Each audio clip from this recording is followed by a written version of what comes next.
Honors, para ho kami ay makagawa ng tulong sa bayan. Pero ang sinapit namin, siya may patong sa ulo. Ako buti na lang may Diyos. Hanggang ngayon, nasa National Bilibid Prison. Anong hustisya ang meron during the time ni Duterte? Anong merong laban sa druga? Kung ang pinoprotektahan, sorry po, Your Honor, ilabas ko lang po muna konti. Kagalang-galang pong Senator at the Chairman. Jimmy, paalala lang, kasi hindi ito yung venue para maglabas ka kung anumang sama ng loob meron ka, no? Itong venue na ito ay venue kung saan ang mga katanungan ng ating mga kasamahan ay maaaring mong masagot. We will give you the time kung ikay matanong tungkol dito sa iyong damdamin tungkol sa issue ito at the appropriate time. Thank you, Your Honor. Medyo natuwa lang po ako dahil kahit paano nakita kong buhay na buhay si Colonel Asierto. Okay, sige, salamat. Thank you for Your Honor. Congressman Pimentel, please Mr. proceed. Chair, balikan natin yung tanong ko, Mr. Guban. Kanina binanggit ni Colonel Asierto na siyang nagbigay sa iyo ng intelligence report regarding doon sa shipment ng Bicapa Trading. Pagkatapos ng intelligence report, ano ang ginawa ninyo? Your Honor, ang nag-implement po niyan ay joint ng PDEA at saka ng Customs. In fact, witness din po doon si Colonel Asierto. Si Colonel Pajardo, then Director ng National Capital Region ng PDEA, nag-exchange po kami ng mga information together with Colonel Asierto. Then I do my homework also on my part as CIS Intelligence Operative ng Bureau of Customs. So lahat po ng files, naghanap kami, nag-backtrack, kung ano po ang trabaho namin as Intelligence Operative sa Bureau of Customs. Hanggang po sa bandang huli na totally na pinpoint namin at nalaman namin na talagang yun na yung binibigay na information from Colonel Asierto's asset. Yan na po hanggang sa in-identify. If I will be given a chance po, Your Honor, may mga supporting documents po ako dito to prove na talagang yan po ay nahuli namin. Trinabaho po namin at nagsakripisyo po dyan ng buhay ang halos mga kasamahan namin para po mahuli yan. Ngayon, itong sunod na tanong ko sa iyo, importante itong tanong ko sa iyo. Itong dalawang container van na sinasabi na hinuli ninyo na may laman na drug shipment,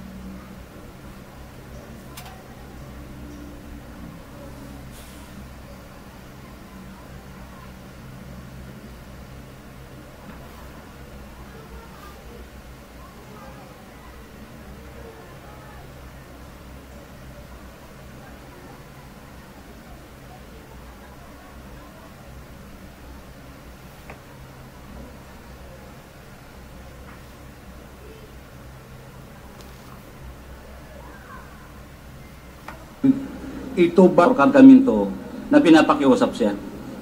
So isa po yan na sa mga pinapakiusap niya na kargamento, pati po yung mga missing containers at saka pati po yung ibang mga nahuli sa warehouse. Missing containers at saka pati po yung ibang mga nahuli sa warehouse. Sabi mo, Mr. Chair Guban, na maraming hinihiling sa iyo ni Small Abrera na may papasok na mga kargamento. Kasama na itong ilang container van ba ito? Isang container van lang? Isa lang po, Your Honor. Recording in progress. Isang container van lang. So, pero ito na nga yung binabanggit niya. Isa po yan, Your Honor. Okay, so nung na-identify na ninyo yung container van, ano na nangyari? Did you report it to PDEA para gumawa ng control delivery? Siyempre, binigyan ka ng information ni Colonel Asierto, binerify ninyo yung container van. Anong sunod na hakbang na ginawa ninyo? Gumawa po kami ng report, Your Honor, together with PDEA. In fact, nandun po lagi sa office ko si Intelligence Officer Bagawi.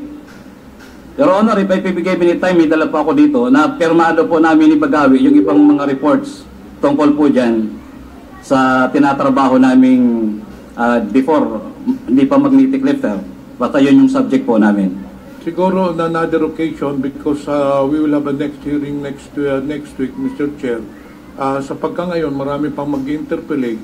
But anyway, after nung identify mong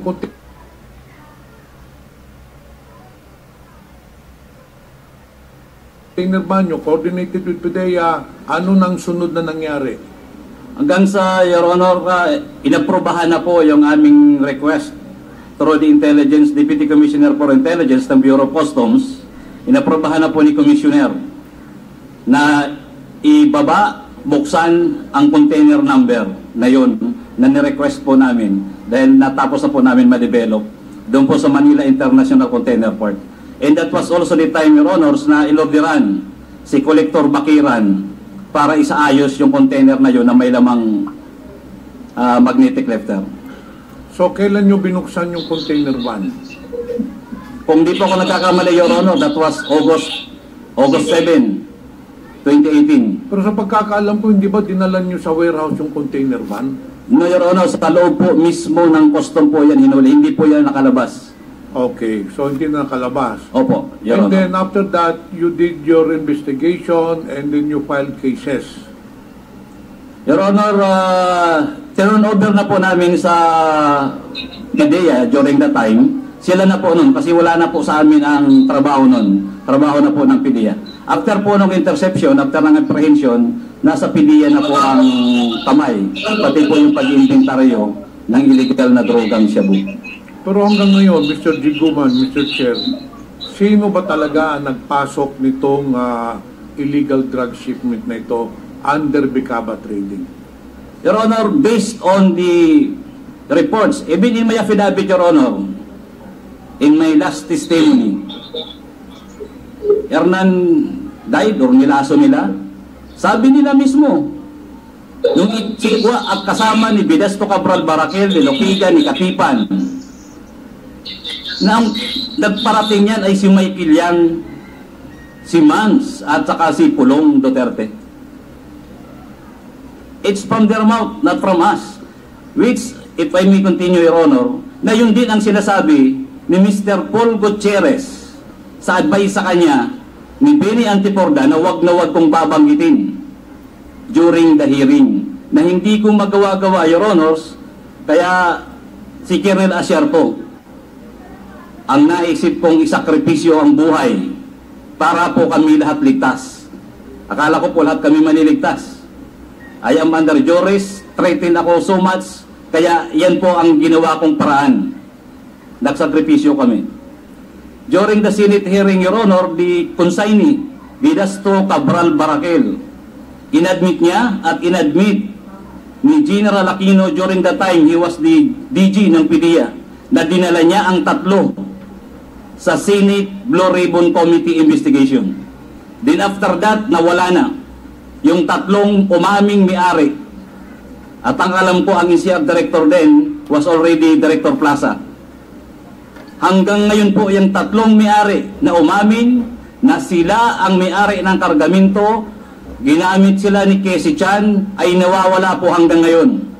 At ako po ay nag-request na, I think twice, sa National Bureau of Investigation ng whereabouts ng tatlo para po yung hustisya ng aking kaso ay mailabas ang tunay at totoo kung sino talaga ang mafia ng droga.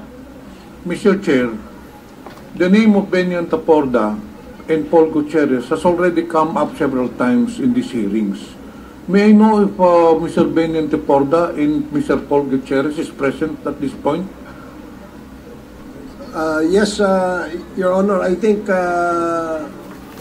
Mr. Benny Antiporda is here and Mr. Paul Gutierrez is here behind you, Your Honor.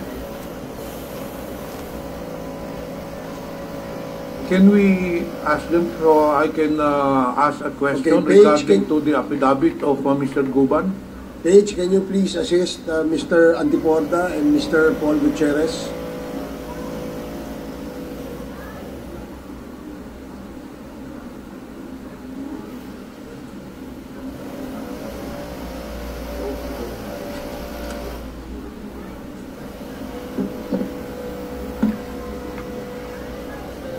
So So may I ask if Mr. Antiporda and Mr. Gutierrez has taken their oath? Have you taken your oath? Thank you. How about Mr. Paul Gutierrez? Have you taken your oath? Okay, so Comsec, please administer the oath of Mr. Paul Gutierrez.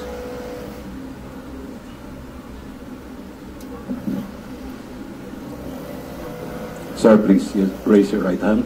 Do you swear to tell the truth, the whole truth, and nothing but the truth in